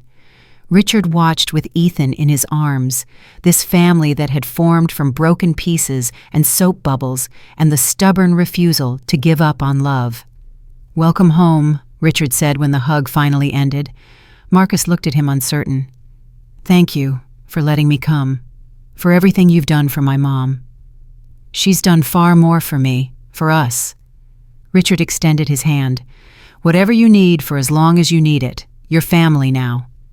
Marcus shook his hand and something settled in his eyes. Not trust, not yet, but the beginning of it. That night, Maya tucked both her boys into bed. Marcus in the guest room that was already being called his room. Ethan in his familiar space surrounded by drawings and bubbles. This is weird, Marcus admitted. Living in a mansion, having a little brother. Good weird or bad weird? I don't know yet, but definitely weird. He paused. Mom, I'm glad I came. Maya kissed his forehead, something she hadn't done in 8 years. Me too, baby. Me too. 28 weeks after the breakthrough, the Haven was thriving. 47 children were now enrolled in various programs. Not programs in the traditional sense. There were no schedules, no benchmarks, no quarterly evaluations, just space and time and people who understood that healing couldn't be rushed. Maya had become the unofficial heart of the operation. She hired staff based on gut instinct rather than resumes. She trained them by example rather than manual. And she spent every day doing what she did best, showing up without agenda, sitting on floors, blowing bubbles, being present. Richard handled the business side, funding logistics partnerships with local hospitals and schools. He had discovered a talent for turning his corporate connections into something meaningful. We need to expand, he announced one morning over breakfast. The waiting list is 3 months long. There are kids out there who need this now. Maya nodded. I've been thinking about that. What if we train others? Not just hire staff for the Haven, but teach people how to do what we do. Send them out into communities that can't afford to come to us. A franchise, a movement. Maya smiled. Claire's movement. Richard's eyes softened at his wife's name. She would have loved that. I know. They spent the next month developing what they called the Claire Sterling method. Not a program, not a curriculum, just a philosophy. Be present, be patient. Let children come to you. Meet them where they are, not where you want them to be. The first training session drew 40 participants. Teachers, social workers, parents, therapists who had grown frustrated with traditional approaches. They sat on floors and blew bubbles and learned that sometimes the most powerful thing you can do for a hurting child is nothing at all. Just exist. Just stay. Just love without conditions. 30 weeks after the breakthrough, the Crawfords requested a meeting. Richard almost refused. The custody battle had left wounds that were still healing, but Maya convinced him to hear them out. They lost their daughter, she reminded him. Grief makes people do terrible things. Maybe they're ready to stop fighting. They met at a neutral location, a lawyer's office in downtown Hartford. Richard and Maya on one side, William and Patricia on the other. No attorneys this time, just 4 people trying to find their way forward. Patricia spoke first, her voice trembling. We owe you an apology, both of you. William nodded stiffly. What we did, the lawsuit, we were wrong. We were so consumed by grief that we couldn't see what was actually best for Ethan. We thought we were protecting him, Patricia continued, protecting Claire's memory, but we were just hurting everyone, including ourselves. Richard sat in silence, processing. These were not the people he had faced in court. These were 2 grandparents broken by loss, finally ready to lay down their weapons. What do you want? He asked carefully. To be part of Ethan's life, properly, not through lawyers or court orders, just as his grandparents. Patricia's eyes filled with tears. We missed so much while we were fighting. His first words after Claire died, his progress, his happiness. We want to be there for the rest. Maya reached over and took Richard's hand. What do you think? She asked quietly. Richard looked at the Crawfords, at the grief that still lined their faces, at the hope that flickered in their eyes. Ethan should decide, he said finally. He's old enough to know what he wants. If he's comfortable with it, so am I. That weekend, the Crawfords came to the estate for dinner. Ethan was nervous at first, hiding behind Maya's leg, but Patricia knelt down to his level and spoke softly. Hi, sweetheart. I'm your grandma. I knew your mommy when she was a little girl just like you. Ethan's eyes widened. You knew Mommy. I did. She was the most wonderful person I ever knew, and she loved you more than anything in the world. I know, Ethan said. She smelled like flowers. Patricia's composure cracked. Yes, she did. Ethan reached out and patted her hand. Don't cry, Grandma. It's okay to be sad. Mommy says so. Patricia looked at Maya, something shifting in her expression. Not quite acceptance, not yet, but the beginning of understanding. Mommy sounds very wise, Patricia said. She is, Ethan confirmed. She found me when I was lost. Now I'm found. Nobody spoke after that. Nobody needed to. 32 weeks after the breakthrough. Marcus enrolled in the local high school. It wasn't easy. He had arrived mid-semester, knew no one, and carried the weight of a family history that didn't fit neatly into any box. They keep asking about my dad, he told Maya one evening. Why I moved across the country. Why I live with a billionaire now. I don't know what to say. Tell them the truth, Maya suggested. As much as you're comfortable sharing. What truth? That my dad lied to me for 8 years, that he kept me from you because he was angry about the divorce, that I had to choose between believing him and believing you, that you chose to find out for yourself, that you were brave enough to get on a bus and come here when everything felt uncertain. Maya took his hand. That's the truth that matters, Marcus. Not what your father did, what you did. Marcus was quiet for a long moment. Then he said, I'm still angry at him, Part of me wants to hate him forever. That's understandable. But part of me also feels sorry for him. He's alone now. He pushed everyone away because he couldn't let go of his anger. Marcus looked at Maya. I don't want to become like that, holding on to bitterness until it's the only thing left. Maya pulled him close. You won't. You're already so much more than he could ever be. How do you know? Because you're here. Because you chose love over fear. Because you're 16 years old and you already understand something it takes most people a lifetime to learn. What's that? That family isn't about blood or legal documents or who has custody of who. Family is about showing up day after day, even when it's hard, even when you're scared. Maya kissed his forehead. You showed up, Marcus. That makes you braver than most adults I know. 34 weeks after the breakthrough, the day started like any other. Maya woke early to prepare breakfast. Marcus stumbled down, still half asleep, grabbed toast, and headed for the bus stop. Ethan bounced into the kitchen, demanding bubbles, which Richard provided with increasingly expert technique. Nobody knew that by noon everything would change. It started with a phone call. Richard answered to hear Catherine's voice strained and urgent. Turn on the news. Channel 7. Now. He grabbed the remote. The anchor's voice filled the room. Breaking story this morning. James Thompson, California businessman, was arrested overnight on charges of fraud, embezzlement, and custodial interference. Thompson allegedly used falsified documents to gain custody of his son 8 years ago and has been systematically hiding the child from his biological mother ever since. Maya's hand flew to her mouth. Thompson's estranged wife, Maya Johnson, was unavailable for comment, but sources say she has been reunited with her son after years of searching. Richard muted the television and turned to Maya. Did you know about this? No, I had no idea. Maya's voice was shaking. I knew he lied in court. I knew he kept Marcus from me, but I didn't know there was fraud involved. Someone must have tipped off the authorities, investigated his finances. Richard paused. Cross? Samuel Cross.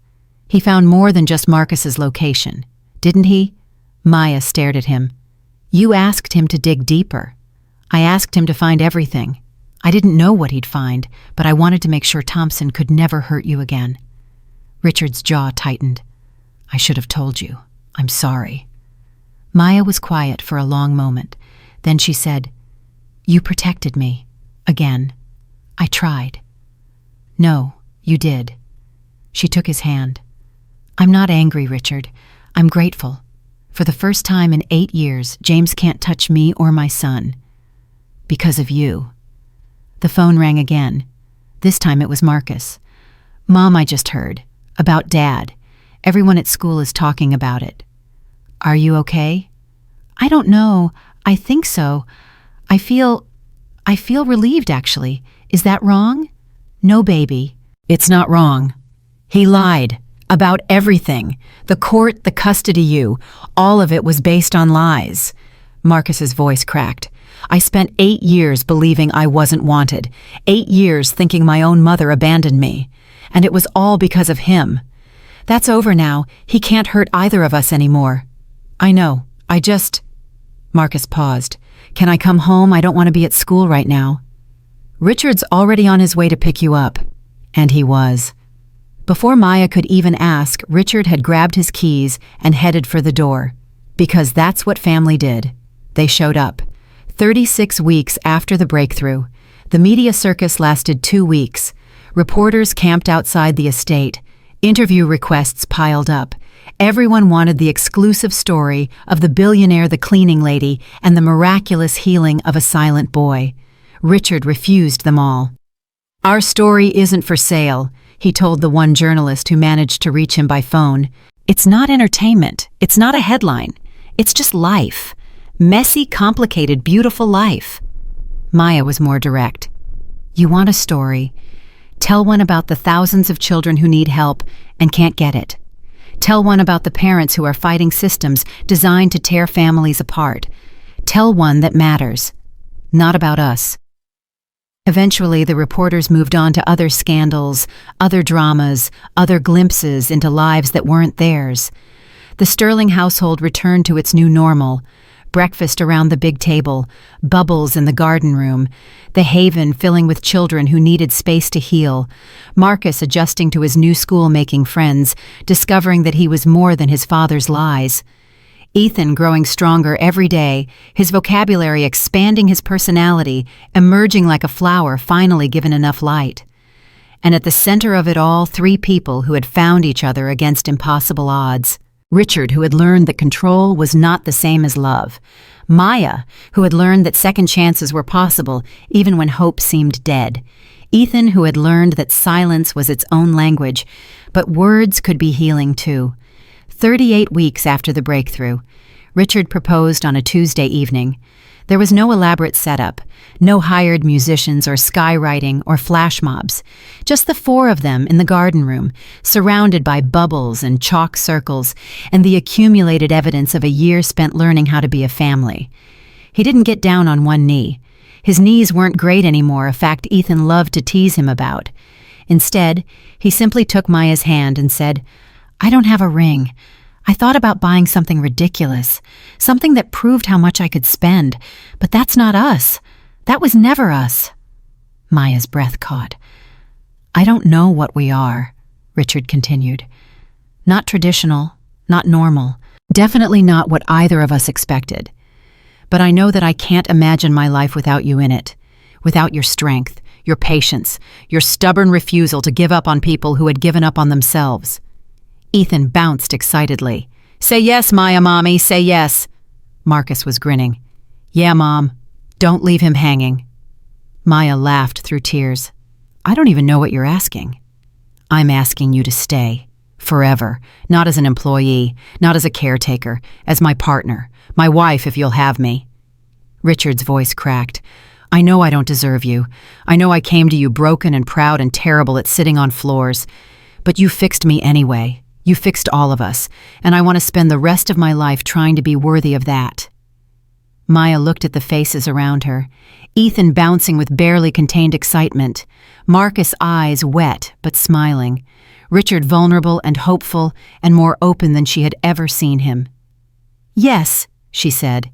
Ethan erupted. "She said yes, she said yes." Marcus hugged them both. "Congratulations, Mom. You deserve this." Richard pulled Maya close and kissed her right there in front of their children in the room where everything had changed. "I love you," he whispered against her lips. "I love you too," she whispered back. "I think I have for a while now." "Then why didn't you say anything?" Maya laughed. "I was waiting for you to catch up." 40 weeks after the breakthrough, the wedding was held in the garden under the cherry blossom tree where Ethan used to sit alone. It was small. Catherine stood as witness. The Crawfords attended Patricia crying happy tears, William looking uncomfortable but present. The staff who had become family gathered around. Dolores the cook, Thomas the gardener, even Margaret Hayes, who had long since stopped pretending she disapproved. And at the center of it all stood four people who had become something none of them expected. Richard in a simple suit looking at Maya like she was the answer to a question he had been asking his whole life. Maya in a white dress she had bought off the rack because expensive things had never mattered to her, radiating a joy that transformed her face into something luminous. Marcus standing beside his mother as her man of honor, tall and proud, and finally at peace with his place in the world. And Ethan ringbearer, clutching the simple gold bands like they were the most precious things in the universe. The ceremony was brief. A few words about love and commitment and the strange paths that bring people together. A few tears from Catherine, who missed her sister terribly, but saw her spirit living on in this impossible, beautiful family. When the minister asked if anyone objected, Ethan raised his hand. "I have a question." Everyone held their breath. "Does this mean I get two mommies now, heaven? Mommy and Maya mommy?" Maya knelt down to his level. "Yes, baby. You have two mommies, one who watches over you from heaven, and one who will always be right here." Ethan considered this. "That's a lot of mommies." "Is that okay?" "It's perfect," he grinned. "More mommies mean more hugs." The gathering laughed, and the minister pronounced Richard and Maya husband and wife. They kissed under the cherry blossoms, while Ethan blew bubbles into the air, and Marcus took photos, and somehow Claire Sterling smiled at the family her death had eventually impossibly helped create. 1 year after the breakthrough, the anniversary fell on a Thursday. Maya woke early and went to the garden before anyone else was up. She stood under the cherry blossom tree, now heavy with spring blooms, and thought about how much had changed. A year ago, she had been invisible, a cleaning woman in a house full of grief. Nobody knew her name. Nobody asked about her dreams. Nobody saw her as anything more than the help. Now, she was a wife, a mother twice over. The co-founder of an organization that had helped hundreds of children, a woman whose name was spoken with respect by people who once wouldn't have noticed her existence. But that wasn't what mattered. Not really. What mattered was the boy who had smiled at a soap bubble. What mattered was a father who had learned to sit on floors. What mattered was a son who had traveled across a country to find his way home. What mattered was love. Patient, stubborn, showing up everyday love. Richard found her there as the sun rose higher.